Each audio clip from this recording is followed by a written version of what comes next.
welcome to Sniper's Rest. Sniper's Rest is the last best rest stop in the here and there, the place between where you're coming from and where you're going. Welcome, my friend. Your journey here was no doubt long and tiring. They always are, after all. Oh, how rude of me. I've forgotten to introduce myself. I'm Sniper Shadow, and I reside here at Sniper's Rest as a guide and custodian to those who pass through here. I do visit the worlds within the multiverse often, but I'm always here to guide and care for the travellers such as yourself that pass through the here and there. Please take a rest here before continuing on your journey, and don't mind Frank. He's our resident, creature, but I assure you, he's a vegetarian. I simply provide him with fruits and vegetables from our garden here, and he's quite happy.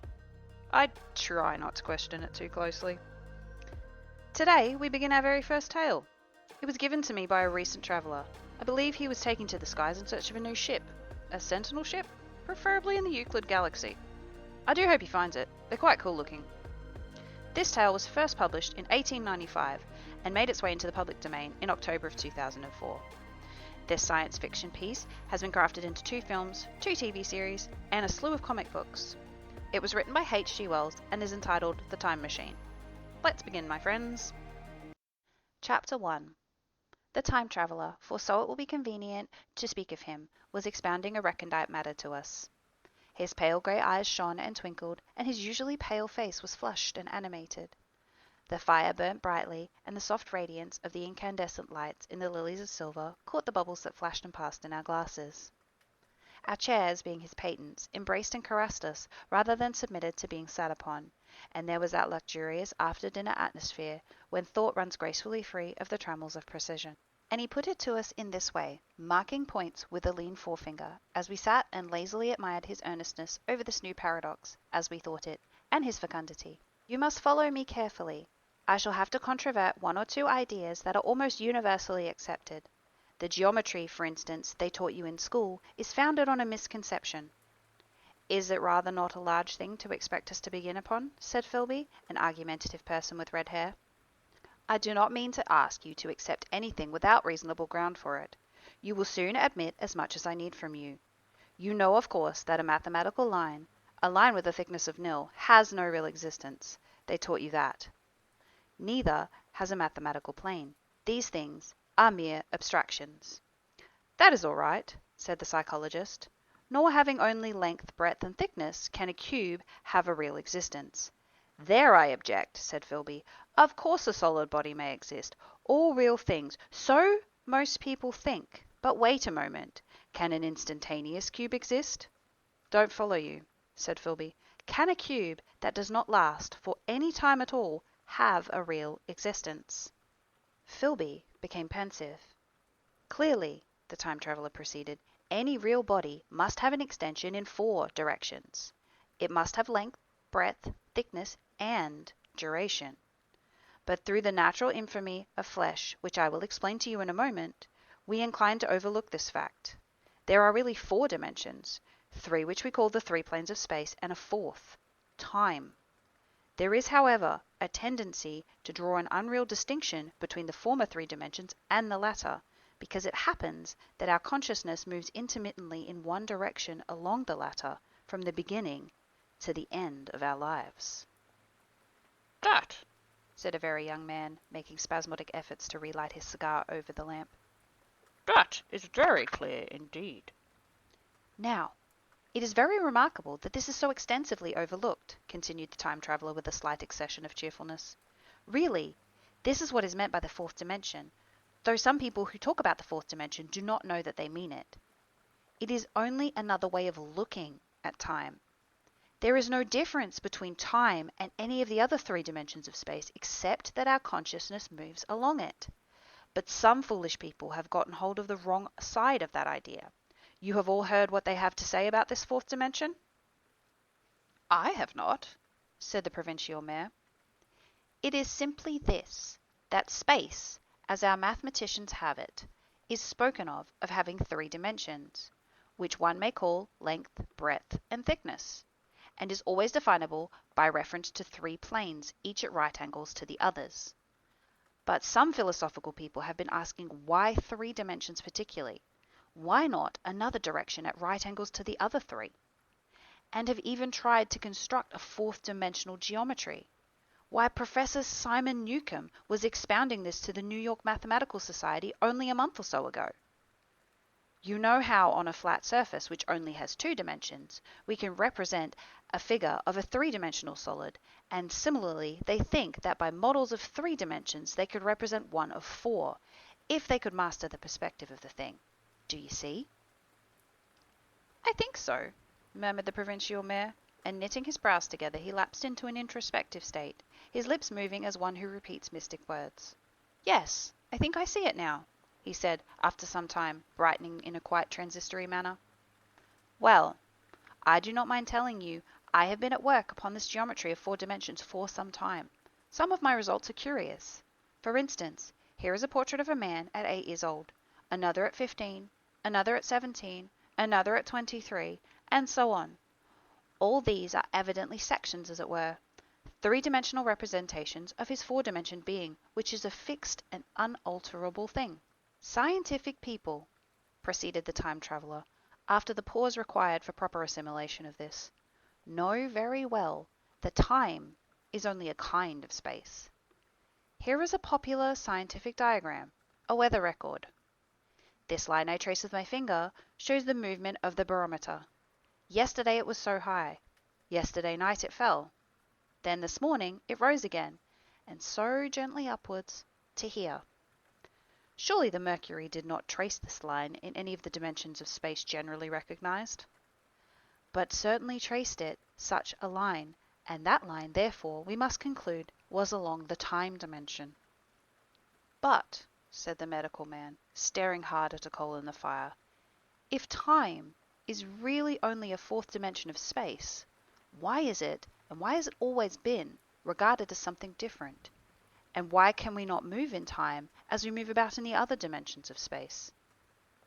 The time traveller smiled. Are you so sure we can move freely in space? Right and left we can go, backwards and forwards freely enough, and men have always done so. I admit we move freely in 2 dimensions, but how about up and down? Gravitation limits us there. Not exactly, said the medical man. There are balloons. But before balloons, save for spasmodic jumping and the inequalities of the surface, man had no freedom of vertical movement. Still, they could move a little up and down, said the medical man. Easier, far easier down than up. And you cannot move at all in time. You cannot get away from the present moment. My dear sir, that is where you are just wrong. That is just where the whole world has gone wrong. We are always getting away from the present moment. Our mental existences, which are immaterial and have no dimensions, are passing along the time dimension with a uniform velocity from the cradle to the grave, just as we should travel down if we begin our existence 50 miles above the Earth's surface. But the great difficulty is this, interrupted the psychologist. You can move about in all directions of space, but you cannot move about in time. That is the germ of my great discovery. But you are wrong to say we cannot move about in time. For instance, if I am recalling an incident very vividly, I go back to the instance of its occurrence. I become absent-minded, as you say. I jump back for a moment. Of course, we have no means of staying back for any length of time, any more than a savage or an animal has of staying 6 feet above the ground. But a civilized man is better off than the savage in this respect. He can go up against gravitation in a balloon, and why should he not hope that ultimately he may be able to stop or accelerate his drift along the time dimension, or even turn about and travel the other way? Oh, this, began Philby, is all... Why not? Said the time traveller. It's against reason, said Philby. What reason? Said the time traveller. You can show black is white by argument, said Philby, but you will never convince me. Possibly not, said the time traveller, but now you begin to see the object of my investigations into the geometry of 4 dimensions. Long ago I had a vague inkling of a machine. To travel through time, exclaimed the very young man, that shall travel indifferently in any direction of space and time as the driver determines. Philby contented himself with laughter. But I have experimental verification, said the time traveller. It would be remarkably convenient for the historian, the psychologist suggested. One might travel back and verify the accepted account of the Battle of Hastings, for instance. Don't you think it would attract attention? The medical man said. Our ancestors had no great tolerance for anachronisms. One might get one's Greek from the very lips of Homer and Plato, the very young man thought. In which case they would certainly plough you for the little go. The German scholars have improved Greek so much. Then there is the future, said the very young man. Just think, one might invest all one's money, leave it to accumulated interest, and hurry on ahead. To discover a society, I said, erected on a strictly communicistic basis. Of all the wild and extravagant theories, began the psychologist. Yes, so it seemed to be, and so I never talked of it until experimental verification, I cried. Are you going to verify that? The experiment? Cried Philby, who was getting brain-weary. Let's see your experiment anyhow, said the psychologist, though it's all humbug, you know. The time traveller smiled round at us. Then, still smiling faintly, and with his hands deep in his trouser pockets, he walked slowly out of the room, and we heard his slippers shuffling down the long passage to his laboratory. The psychologist looked at us. Wonder what he's got? Some sleight-of-hand trick or other, said the medical man. And Philby tried to tell us about a conjurer he'd seen in Burslem, but before he had finished his preface, the time traveller came back, and Philby's antidote collapsed. Chapter 2. The Machine. The thing the time traveller held in his hand was a glittering metallic framework, scarcely larger than a small clock, and very delicately made. There was ivory in it, and some transparent crystalline substance. Now, I must be explicit, for this that follows, unless his explanation is to be accepted, is an absolutely unaccountable thing. He took one of the small octagonal tables that were scattered about the room, and set it in front of the fire, with two legs on the hearthrug. On this table he placed the mechanism. Then he drew up a chair and sat down. The only other object on the table was a small shaded lamp, the bright light of which fell upon the model. There were also perhaps a dozen candles about, 2 in brass candlesticks upon the mantel, and several in sconces, so that the room was brilliantly illuminated. I sat in a low arm-chair nearest the fire. I drew this forward so as to be almost between the time traveller and the fireplace. Philby sat behind him, looking over his shoulder. The medical man and the provincial mayor watched him in profile from the right, the psychologist from the left. The very young man stood behind the psychologist. We were all on alert. It appears incredible to me that any kind of trick, however subtly conceived, and however adroitly done, could have been played upon us under these conditions. The time traveller looked at us, and then at the mechanism. Well, said the psychologist. This little affair, said the time traveller, resting his elbows upon the table and pressing his hands together above the apparatus, is only a model. It is my plan for a machine to travel through time. You will notice that it looks singularly askew, and that there is an odd twinkling appearance about this bar, as though it were in some way unreal. He pointed to the part with his finger. Also here is one little white lever, and here is another. The medical man got up out of his chair and peered into the thing. It's beautifully made, he said. It took 2 years to make, retorted the time traveller. Then, when we had all imitated the action of the medical man, he said, Now, I want you to clearly understand that this lever, being pressed over, sends the machine gliding into the future, and this other reverses the motion. This saddle represents the seat of a time traveller.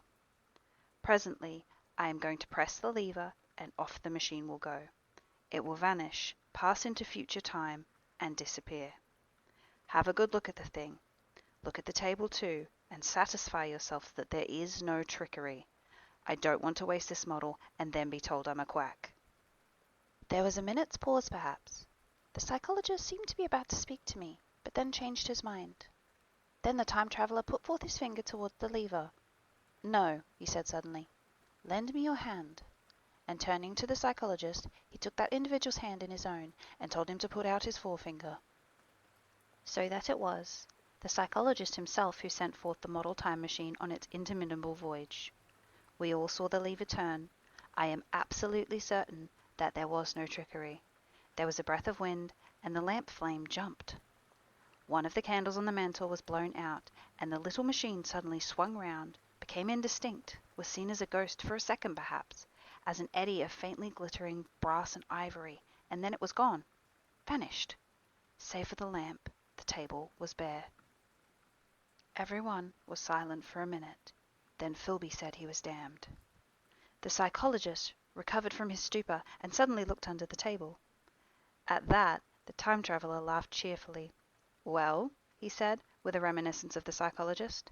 Then getting up, he went to the tobacco jar on the mantel, and with his back to us, began to fill his pipe. We stared at each other. Look here, said the medical man. Are you earnest about this? Do you seriously believe that that machine has travelled into time? Certainly, said the time traveller, stooping to light a spill at the fire. Then he turned, lighting his pipe, to look at the psychologist's face. The psychologist, to show that he was not unhinged, helped himself to a cigar and tried to light it uncut.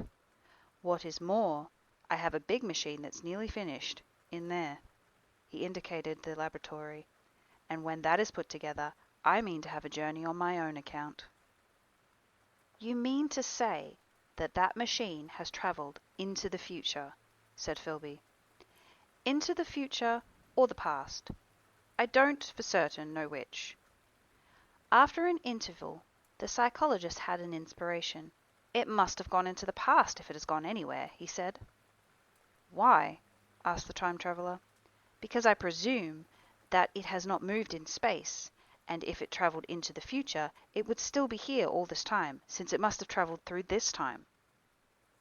But, said I, if it travelled into the past, it would have been visible when we first came into this room, and last Thursday when we were here, and the Thursday before that, and so forth. Serious objections, remarked the provincial mayor with an air of impartiality, turning towards the time traveller. Not a bit, said the time traveller, and to the psychologist, you think.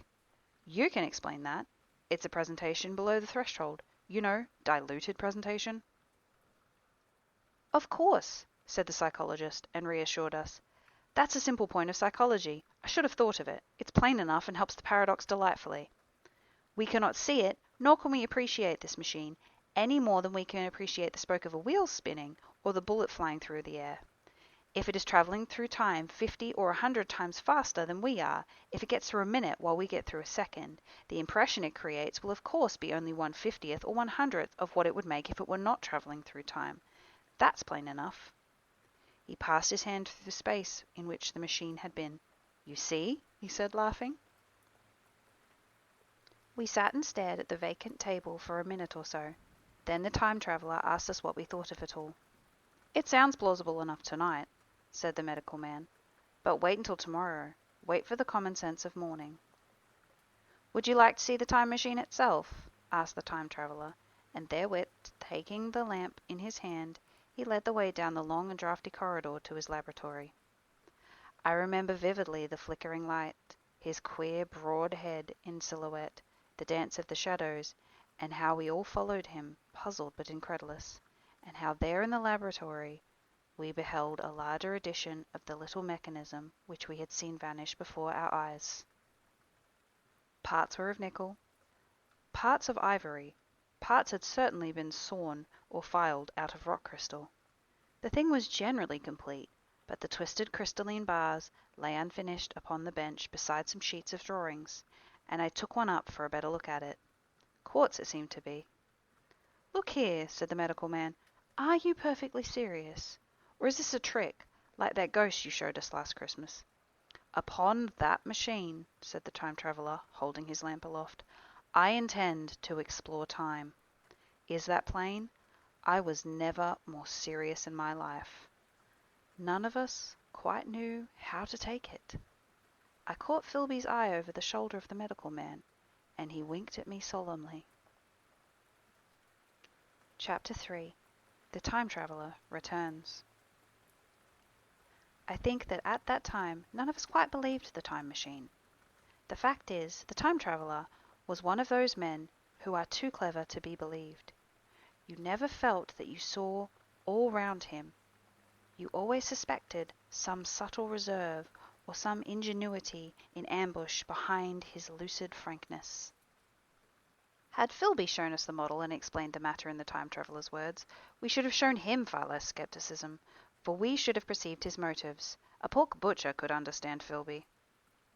But the time traveller had more than a touch of whim amongst his elements, and we distrusted him. Things that would have made the fame of a less clever man seem like tricks in his hands. It is a mistake to do things too easily. The serious people who took him seriously never felt quite sure of his deportment. They were somehow aware that trusting their reputations for judgment with him was like furnishing a nursery with eggshell china. So I don't think any of us said very much about time travelling in the interval between that Thursday and the next, though its odd potentialities ran no doubt in most of our minds. Its plausibility, that is, its practical incredibleness, the curious possibilities of anachronism, and the utter confusion it suggested. For my own part, I was particularly preoccupied with the trick of the model. That I remember discussing with the medical man, who I met on Friday at Linnæan. He said that he had seen a similar thing at Tübingen, and laid considerable stress on the blowing out of the candle, but how the trick was done he could not explain. The next Thursday I went again to Richmond. I suppose I was one of the time traveller's most constant guests, and arriving late found 4 or 5 men already assembled in his drawing-room. The medical man was standing before the fire with a sheet of paper in one hand and his watch in the other. I looked around for the time traveller, and "It's 7:30 now," said the medical man. "I suppose we better have dinner?" "Where's—" said I, naming our host. "You've just come. It's rather odd. He's unavoidably detained. He asked me in this note to lead off with dinner at 7 if he's not back. Says he'll explain when he comes." "Seems a pity to let dinner spoil," said the editor of a well-known daily paper, and thereupon the doctor rang the bell. The psychologist was the only person besides the doctor and myself who had attended the previous dinner. The other men were the editor aforementioned, a certain journalist, and another quiet, shy man with a beard, whom I didn't know, and who, as far as my observation went, never opened his mouth all evening. There was some speculation at the dinner table about the time traveller's absence, and I suggested time travelling in a half-jocular spirit.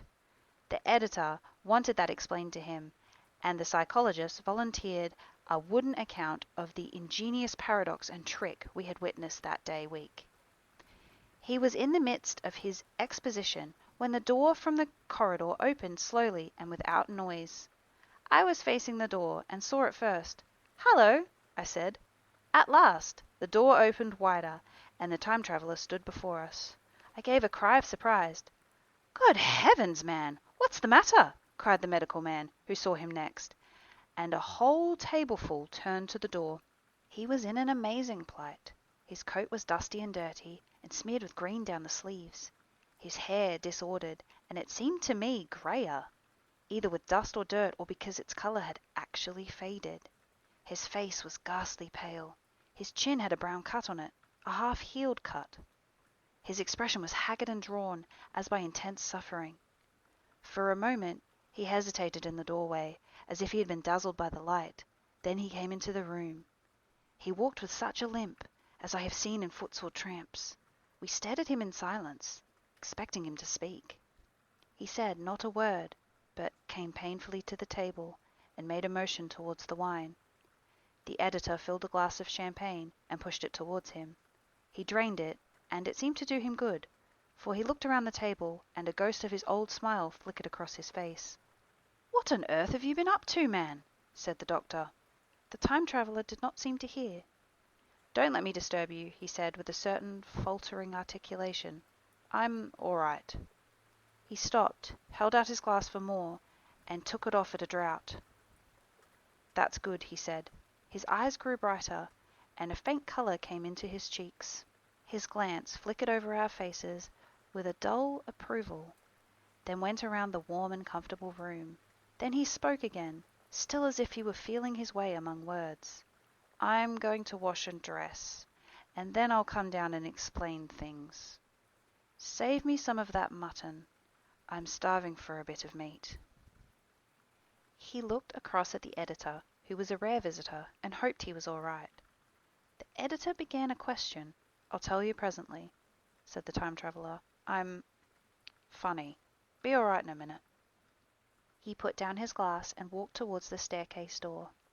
Again I remarked his lameness and the soft padding sound of his footfall, and standing up in my place, I saw his feet as he went out. He had nothing on them but a pair of tattered, blood-stained socks. Then the door closed upon him. I had half a mind to follow, till I remembered how he detested any fuss about himself. For a minute, perhaps, my mind was wool-gathering.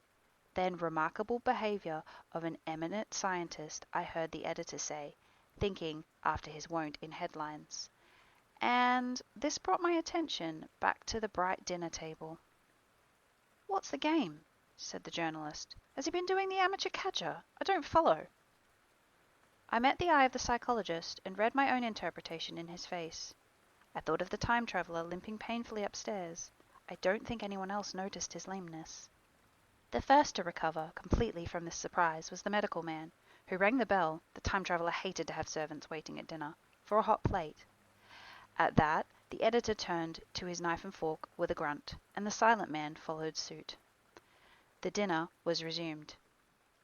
Conversation was exclamatory for a little while, with gaps of wonderment, and then the editor got fervent in his curiosity. "Does our friend eke out his modest income with a crossing, or has he his Nebuchadnezzar phases?" he inquired. "I feel assured it's this business of the time machine," I said, and took up the psychologist's account of our previous meeting. New guests were frankly incredulous. The editor raised objections. What was this time travelling? A man couldn't cover himself with dust by rolling in a paradox, could he? And then, as the idea came home to him, he resorted to caricature. Hadn't they any clothes brushes in the future? The journalist, too, would not believe at any price, and joined the editor in the easy work of heaping ridicule on the whole thing. They were both the new kind of journalist, very joyous, irreverent young men. "Our special correspondent in the Day After Tomorrow reports," the journalist was saying, or rather shouting, when the time traveller came back. He was dressed in ordinary evening clothes, and nothing save his haggard look remained of the change that had startled me.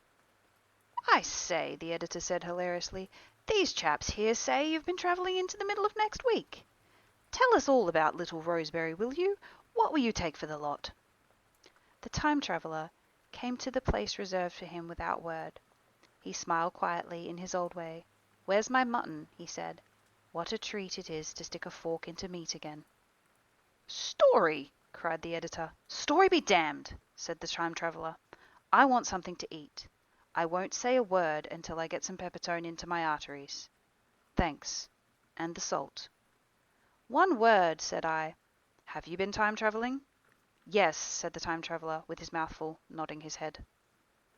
"I'd give a shilling for a line for a verbatim note," said the editor.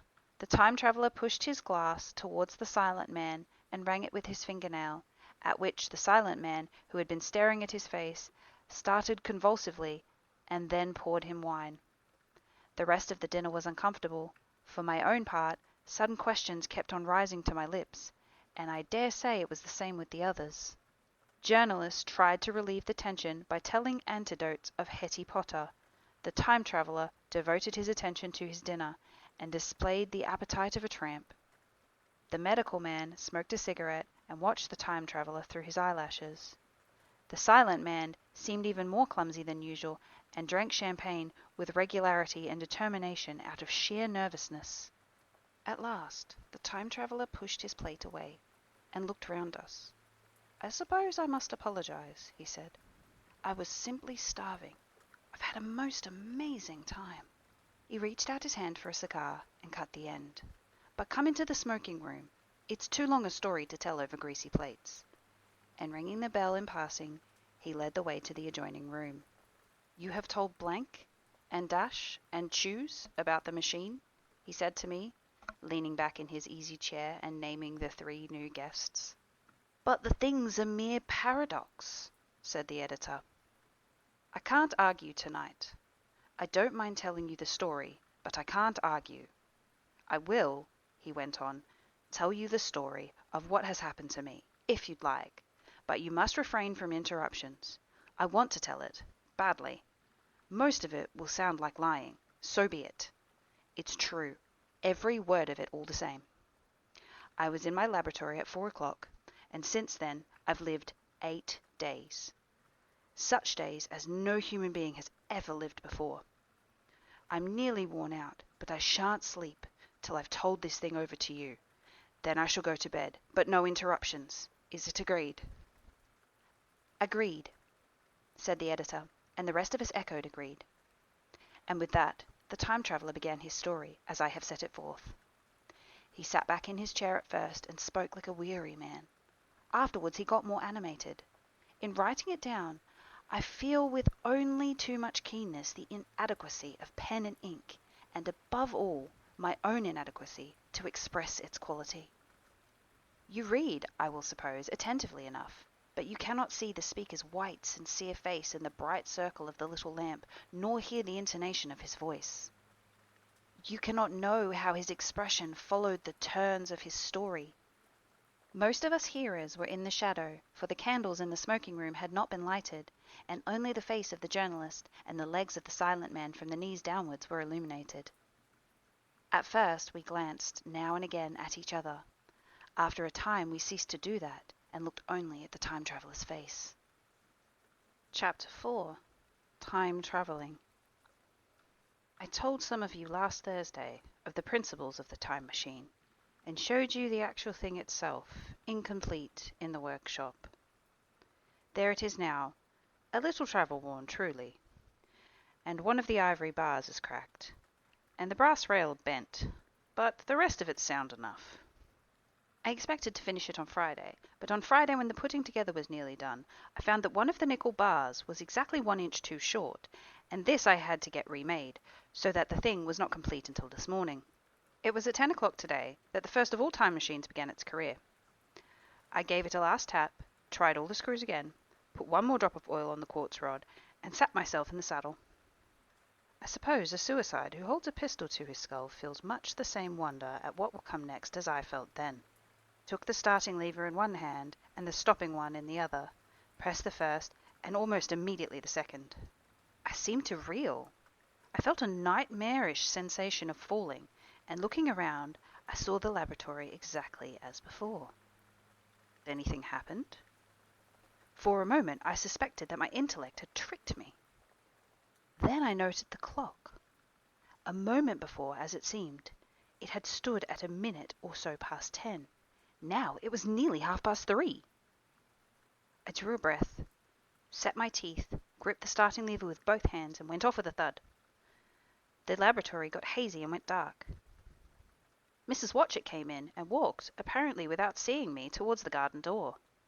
I suppose it took her a minute or so to traverse the place, but to me she seemed to shoot across the room like a rocket. I pressed the lever over to its extreme position. Night came like turning out of a lamp, and in another moment came tomorrow. The laboratory grew faint and hazy, then fainter, and even fainter still. Tomorrow night came black, then day again, night again, day again, faster and faster still. An eddying murmur filled my ears, and a strange, dumb confusedness descended on my mind. I am afraid I cannot convey the peculiar sensations of time travelling. They are excessively unpleasant. There is a feeling exactly like that one has upon a switchback, of a helpless headlong motion. I felt the same horrible anticipation, too, of an imminent smash. As I put on pace, night followed day like the flapping of a black wing. The dim suggestion of the laboratory seemed presently to fall away from me, and I saw the sun hopping swiftly across the sky, leaping it every minute, and every minute marking a day. I suppose the laboratory had been destroyed, and I had come into open air. I had a dim impression of scaffolding, but I was already going too fast to be conscious of any moving things. The slowest snail that ever crawled dashed past too fast for me. The twinkling succession of darkness and light was excessively painful to the eye. Then, In the intermittent darkness, I saw the moon spinning swiftly through her quarters from new to full, and had a faint glimpse of circling stars.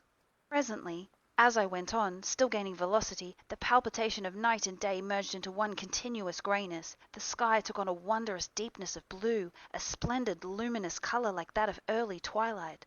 The jerking sun became a streak of fire, a brilliant arc in space, the moon a fainter fluctuating band, and I could see nothing of the stars save now and then a brighter circle flickering in the blue.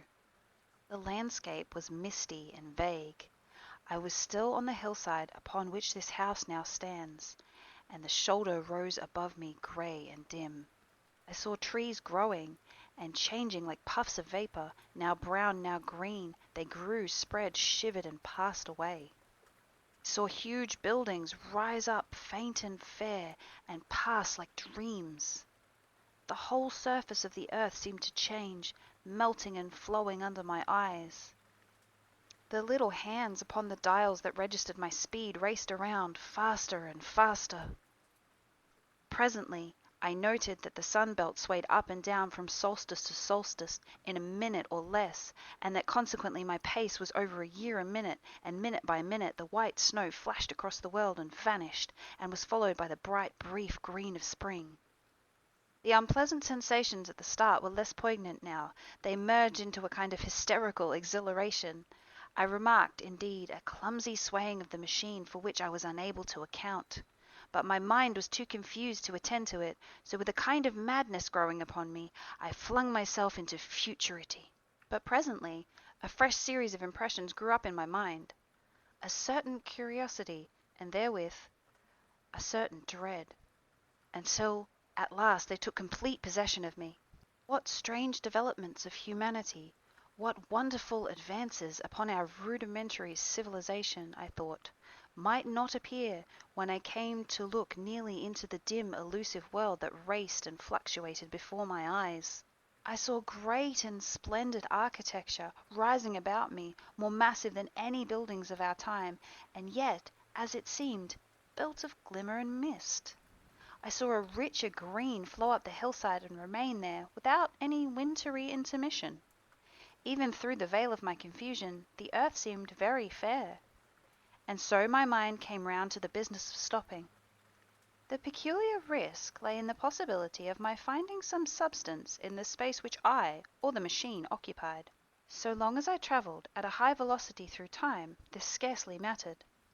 I was, so to speak, attenuated, was slipping like a vapour through the interstices of intervening substances. But to come to a stop involved the jamming of myself, molecule by molecule, into whatever lay in my way, meant bringing my atoms into such intimate contact with those of the obstacle that a profound chemical reaction, possibly a far-reaching explosion, would result, and blow myself and my apparatus out of all possible dimensions into the unknown. This possibility had occurred to me again and again while I was making the machine, but then I had cheerfully accepted it as an unavoidable risk. One of the risks a man has got to take. Now the risk was inevitable. I no longer saw it in the same cheerful light. The fact is, insensibly, the absolute strangeness of everything, the sickly jarring and swaying of the machine, above all the feeling of prolonged falling, had absolutely upset my nerves. I told myself that I could never stop, and with a gust of petulance I resolved to stop forthwith. Like an impatient fool, I lugged over the lever, and incontinently the thing went reeling over, and I was flung headlong through the air. There was the sound of a clap of thunder in my ears. I may have been stunned for a moment. Pitiless hail was hissing around me, and I was sitting on soft turf in front of the overset machine. Everything still seemed grey, but presently I remarked that the confusion in my ears was gone. I looked round me. I was on what seemed to be a little lawn in a garden surrounded by rhododendron bushes, and I noticed that their more than purple blossoms were dropping in a shower under the beating of the hailstones. Their rebounding, dancing hail hung in a little cloud over the machine, and drove along the ground like smoke. In a moment I was wet to the skin. "Fine hospitality," said I. To a man who has travelled innumerable years to see you. Presently, I thought what a fool I was to get wet. I stood up and looked round me. A colossal figure, carved apparently in some white stone, loomed indistinctly beyond the rhododendrons, through the hazy downpour, but all else of the world was invisible.